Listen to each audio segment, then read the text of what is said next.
about that. Last year, Levis had a big game against you guys. Looking back at it, what was he able to exploit, and what do you guys have to do different Saturday to slow him down? Yes, he had a pretty good game rushing for sure. We got to tackle him. That's the first and foremost thing. We got to do a good job of eye control, and when we're supposed to stay in the box, we need to stay in the box and just execute. We didn't execute a lot last year, especially with the quarterback run game, and that's what we got to do a lot better job of this week.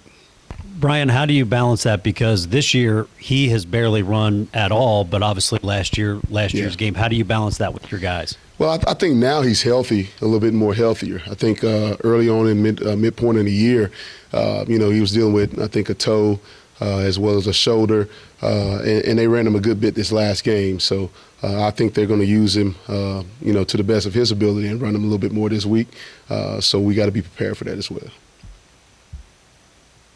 You guys have been so good at getting to the quarterback this year. They've given up a lot of sacks. But what's been the key to the pressure that you guys have been able? Is it just consistently players, or have you guys changed some things up scheme-wise? No, I think it's a little bit of players, as well.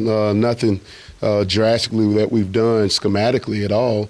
Our guys, we've gotten a lot of sacks this year with just three-man rush. So I think it's just, some of the players are just executing and winning their one-on-one battles. When you can win your one-on-one battles, you're typically going to end up getting pressure on the quarterback or even a sack or an errant throw that's caused by pressure. So a little bit of both. Bryan, how much do you tell the guys to try to control the emotions of this game because of the rivalry and because of the outcome of the past couple of games, especially because of how the defense has played as of late, to not try to get too carried away? How much do you kind of talk about those? Well, you just it's another game. It is a rivalry game. We understand that for sure. But we just got to go out and execute and not let our emotions dictate the way we play the game. We just got to go out and do the things we've been doing the last, half of the season and execute at a high level. And just play for each other, play for our brothers, and not worry about the other team.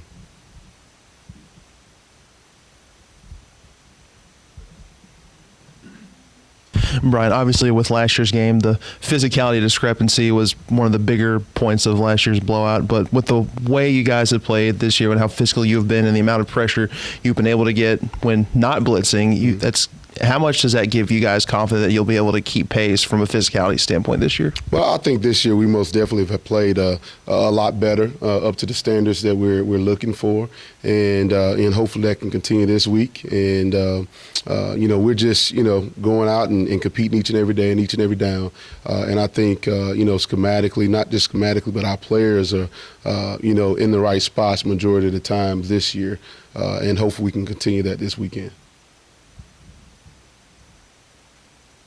Scott was kind of talking about why he feels like this year should be the ACC Defensive Player of the Year just based on, his performance. Just wanted to get your comments on that and kind of if you wanted to back that up a little bit. Oh, I believe it wholeheartedly as well. Y'all Sirius played, tremendous. He's doing it all. He missed to do it all, whether it's covering, whether it's, rushing the quarterback, stopping the run, just even putting pressure on the quarterback or making guys slide to him so the other side can possibly get a sack or pressure.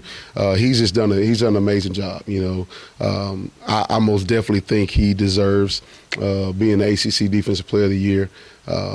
Not only just because he's a good football player, he's a good person as well. Good. Shoot, that was quick.